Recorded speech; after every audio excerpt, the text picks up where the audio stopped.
noite a todos. Muito obrigada pela presença de cada um de vocês. Gostaria de começar a nossa noite agradecendo a oportunidade de estar aqui compartilhando mais um estudo com vocês. Espero que ele possa contribuir de alguma forma para todos nós. Hoje a gente vai falar então do capítulo 5 do livro Vinha de Luz. Esse capítulo se chama Com Amor. É um capítulo bem curtinho, né, mas que nos deixa uma mensagem muito bonita e uma mensagem extremamente importante para que a gente consiga dar mais um passinho rumo ao nosso crescimento pessoal, nosso crescimento espiritual, né? Vamos passar lá então, que hoje são 2 estudos, hoje eu tenho que falar pouquinho, senão eu atrapalho a Márcia, né, Márcia?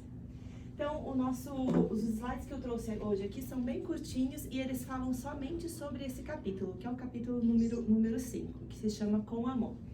Então, ele inicia assim, com amor. E sobre tudo isto, reveste-vos de caridade, que é o vínculo da perfeição.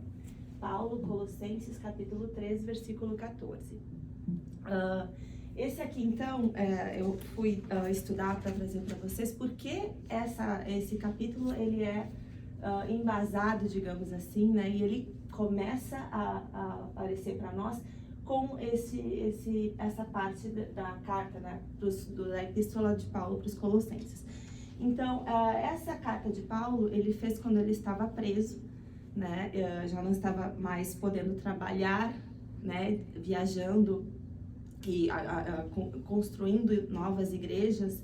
Ele já estava preso e ele soube que lá em Colosso, que era o local onde existiam as igrejas e para onde foi direcionada essa carta, eles estavam vivendo um período bem atribulado. Colossos, ele ficava numa região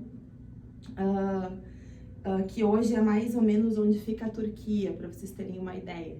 E lá tinha uma igreja cristã, que estava passando por muitas dificuldades, porque nessa igreja estavam acontecendo diversas situações que não condiziam com os ensinamentos de Jesus. Então lá havia o que eles chamam de sincretismo, né? Ela estava inserida num ambiente de sincretismo. O que esse ambiente de sincretismo é?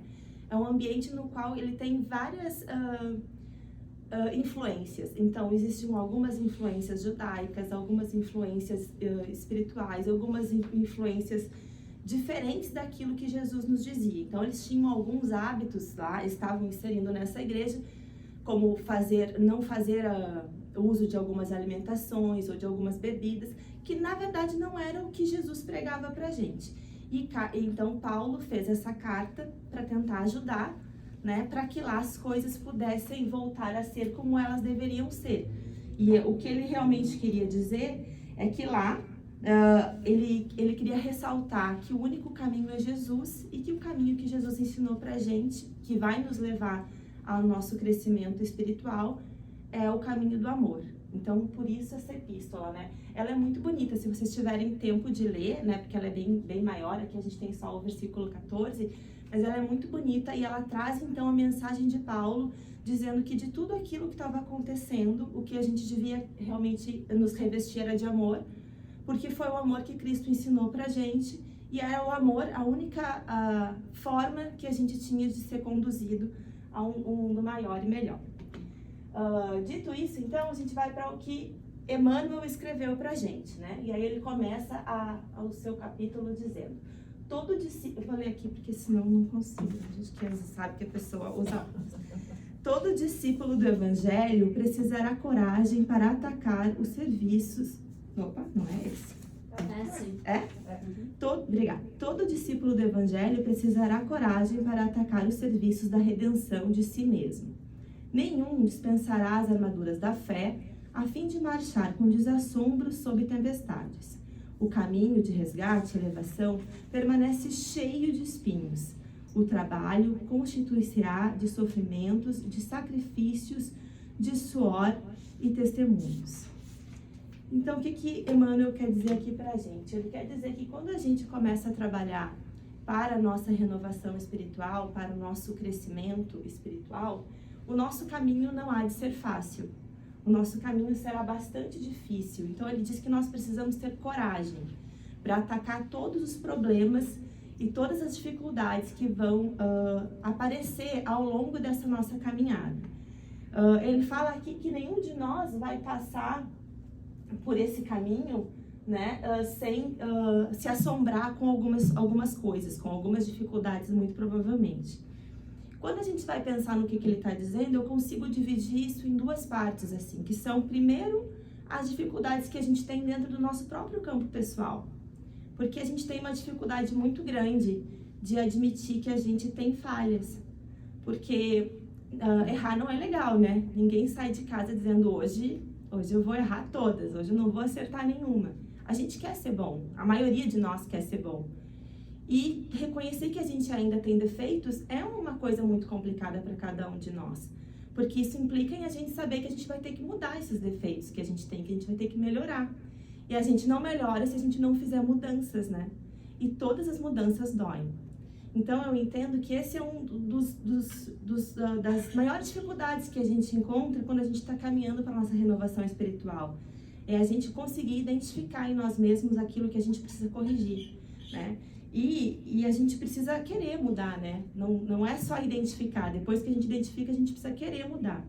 E a outra parte, que eu acho que é fora da gente, que é externo, é o ambiente, né? Porque quando a gente decide que a gente vai fazer alguma coisa, não sei com vocês, né? Me digam aqui, hoje a gente tá com a casa cheia, que coisa boa, que alegria de ver vocês aqui.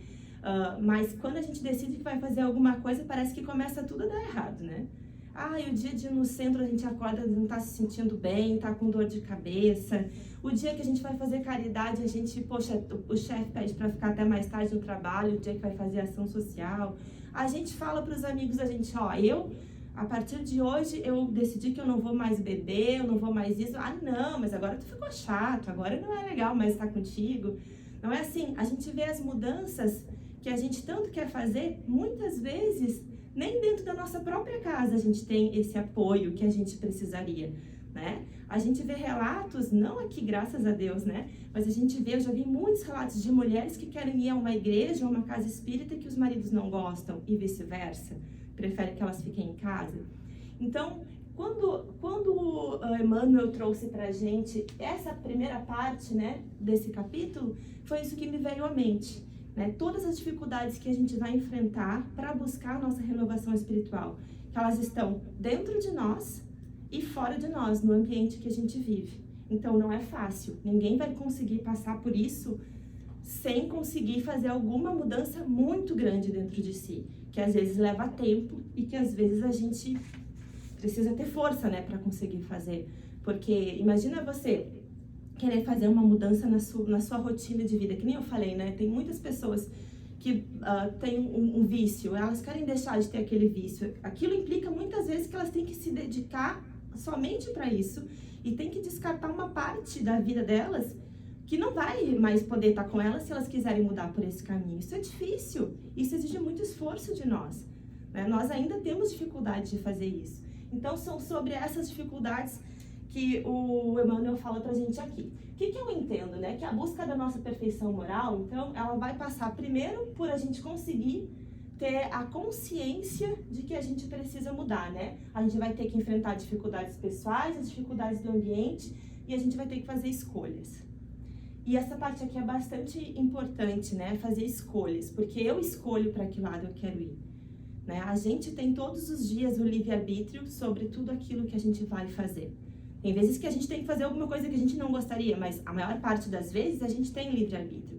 Quando se fala da nossa índole, da nossa moral, o livre-arbítrio é todo nosso. A gente tem esse potencial de fazer isso. E quando eu estava fazendo esse estudo, eu lembrei de um outro estudo que eu fiz, que tinha uma questão naquele estudo, que perguntava se o ser humano, se o homem era completamente livre, né, vivendo aqui na Terra como encarnado. E a resposta era que a gente só é livre dentro do nosso pensamento. Não tem nenhum outro lugar que a gente é totalmente livre para pensar o que a gente quer. É somente dentro do nosso pensamento. E adivinha vocês, que é lá que nasce o livre-arbítrio. Então, no único lugar onde a gente é completamente livre é onde nasce o nosso livre-arbítrio. E é nesse local que a gente vai escolher se a gente quer fazer a nossa mudança ou não, né? Porque Deus é perfeito em tudo, né? Ele não ia deixar a gente amarrado numa questão tão importante quanto essa. Aí a gente vai aqui para a segunda parte, né? Que eu dividi em 3 para ficar mais fácil, né? Do nosso capítulo. Essa segunda parte, então, diz o seguinte: toda preparação é necessária no capítulo da resistência. Entretanto, sobre tudo isto, é indispensável revestir-se nossa alma de caridade, que é um amor sublime. A nobreza de caráter, a confiança, a benevolência, a fé, a ciência, a penetração, os dons e as possibilidades são fios preciosos, mas o amor é o tear divino que os entrelaçará, tecendo a túnica da perfeição espiritual. A disciplina e a educação, a escola e a cultura, o esforço e a obra são flores e frutos na árvore da vida. Todavia, o amor é a raiz eterna. Então, aqui, nessa outra parte, o que nos diz Emmanuel? Emmanuel nos diz que a gente precisa se preparar, né? Uma vez que a gente já decidiu que a gente quer promover o nosso crescimento pessoal, que a gente quer caminhar para a perfeição moral, que a perfeição moral é o motivo para o qual todos nós estamos aqui, que a gente queira ou não, isso é uma outra lei divina, né? A gente vem para cá para progredir, a gente pode não ter ciência disso, mas a gente vai progredir, a gente pode se recusar a progredir por muitos anos, mas em algum momento a gente vai ter que progredir, porque essa é a lei natural, e a gente não pode fugir de uma lei natural. A partir do momento que a gente decide, então agora eu vou trabalhar para o meu progresso espiritual, para o meu progresso moral. Eu preciso me preparar para passar por todas aquelas atribulações que a gente comentou aqui na primeira parte, né? E aí a gente tem as formas que a gente vai fazer isso, né? No Evangelho segundo o Espiritismo, ele diz pra gente, aqui no capítulo 6, no item 5, deixei marcadinho aqui para não demorar para ler, uma coisa bastante importante que nos direciona muito para esse caminho do que quer dizer aqui, né? Que a gente precisa, né? No capítulo 6, ele se refere às instruções dos Espíritos, né? O advento do Espírito da Verdade. Eu peguei um trechinho só aqui, porque ele é bem longo, mas ele reflete bem o que eu quero trazer sobre isso. Diz aqui: Espíritas, amai-vos. Este é o primeiro ensinamento. Instruí-vos. Este é o segundo. Todas as verdades encontram-se no cristianismo. Os erros que nele se arraigaram são de origem humana. Então, aqui é também uma reafirmação lá da epístola de Paulo aos Colossenses, né? Toda a verdade está no cristianismo, tudo é baseado no amor. Então, primeiro, amai-vos. Segundo, instruí-vos. E como que a gente vai se instruir para fazer essa caminhada rumo à nossa perfeição moral? A gente vai ler, a gente vai estudar. Se a gente puder, a gente vai vir na casa espírita, a gente vai assistir uma palestra, a gente vai conversar com alguém que sabe um pouquinho mais do que a gente, porque está na estrada um pouco mais de tempo. A gente vai ter humildade para conseguir fazer a nossa autoavaliação de como a gente está na nossa escala moral. A gente vai conseguir se enxergar ali e vai pensar, poxa, isso eu faço muito bem, isso aqui eu faço muito mal, como é que eu melhoro isso, como é que eu mantenho aquilo. E depois de tanto estudar, porque o meu filho esses dias me perguntou, né, eu tenho um menino que tem 9 anos, ele perguntou pro pai dele o que o pai dele era, ele falou, eu sou católico. Daí ele falou, minha mãe é dos espíritos, né? Ele falou assim, minha mãe é dos espíritos, pai, eu acho que eu vou ser dos espíritos igual a minha mãe. Daí ele disse, mas por quê? Porque eu fiquei sabendo que os católicos têm que estudar 2 anos e depois eles têm que fazer, que seria a catequese e depois a primeira comunhão, né? Meu filho não entende muito, era disso que ele queria falar. E daí eu falei para ele, mas qual é o problema de estudar? Isso não é problema nenhum, mas eu não vejo que você estuda. Eu disse, poxa filho, mas eu saio toda segunda-feira para estudar, toda quinta-feira para ir para palestra, você não me vê estudar? O espírita não precisa fazer a primeira comunhão, eu falei para ele. Então o que tem que fazer? Eu só tenho que estudar sempre, a vida toda, e tentar fazer o que está lá escrito no livro. Parece difícil isso para mim, porque realmente é isso que a gente tem que fazer. A gente tem que estudar a vida toda e a gente tem que tentar fazer aquilo que a gente aprendeu. Porque o conhecimento sem ação não serve de nada. Então a gente tem que vir para cá, procurar aprender a amar o próximo, procurar aprender a corrigir os nossos defeitos. E a gente tem que aplicar isso. E qual é o primeiro lugar que a gente tem que aplicar aquilo que a gente aprende? Em casa, né?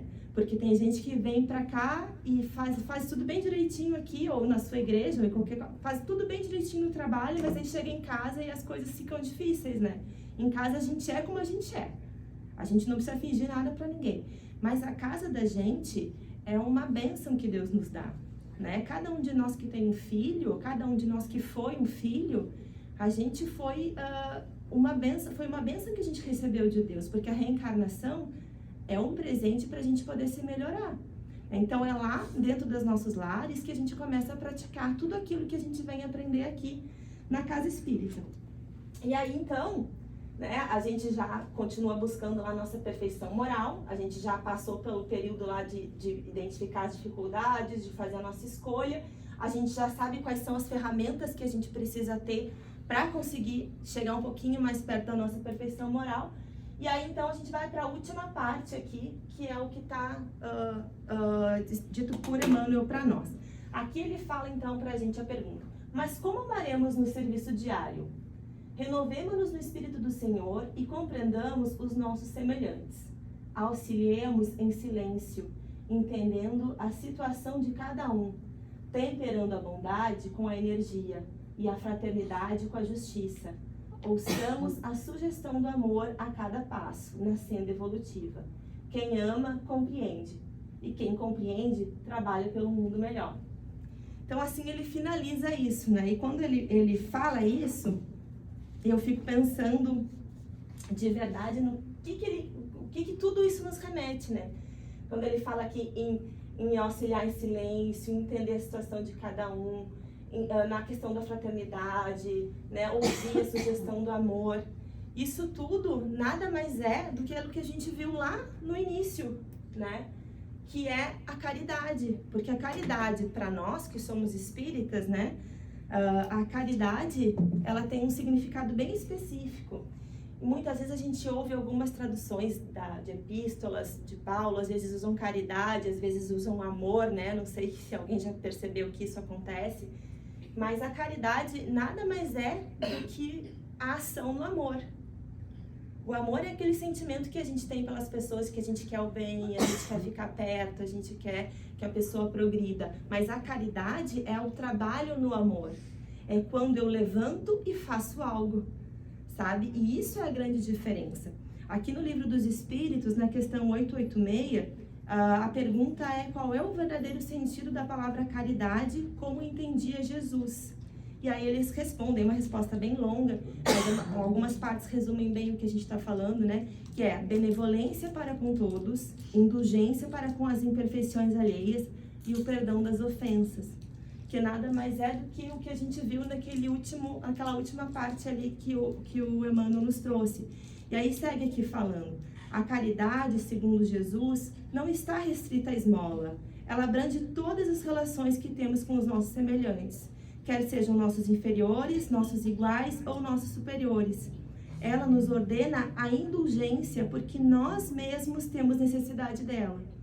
Proíbe-nos de humilhar o infortúnio, contrariamente ao que praticam muito frequentemente. Se uma pessoa rica se apresenta, tem-se por ela 1000 atenções, 1000 amabilidades. Se é pobre, parece não haver mais necessidade de se incomodar com ela. Quanto mais sua posição seja lastimável, mais se deve respeitar antes de aumentar o seu sofrimento pela humilhação. O homem verdadeiramente bom procura realçar o inferior aos seus próprios olhos, diminuindo a distância entre ambos. Então isso é a caridade. E aí a gente vê que Emmanuel ter usado essa frase é o sentido de tudo que ele queria resumir, né? Ele nos explicou tudo, porque sobre tudo isso reveste luz de caridade, que é o vínculo da perfeição. O que a gente busca? A nossa perfeição moral. E Emmanuel nos traz aqui o que Jesus nos falou. Ela só vai vir através da caridade, que é o vínculo que a gente tem com a perfeição. Então esse é o assunto que a gente tinha para tratar hoje, né? Se vocês tiverem alguma pergunta, fiquem à vontade, que hoje eu só tenho 20 minutos, eu tenho que passar para a Márcia, senão eu atraso a Márcia. Alguém quer fazer alguma pergunta, quer falar alguma coisa? Fiquem à vontade, senão eu passo adiante aqui para a Marcinha, e eu agradeço a vocês então a atenção. Espero que vocês tenham conseguido refletir um pouquinho sobre o Emmanuel. Muito obrigada.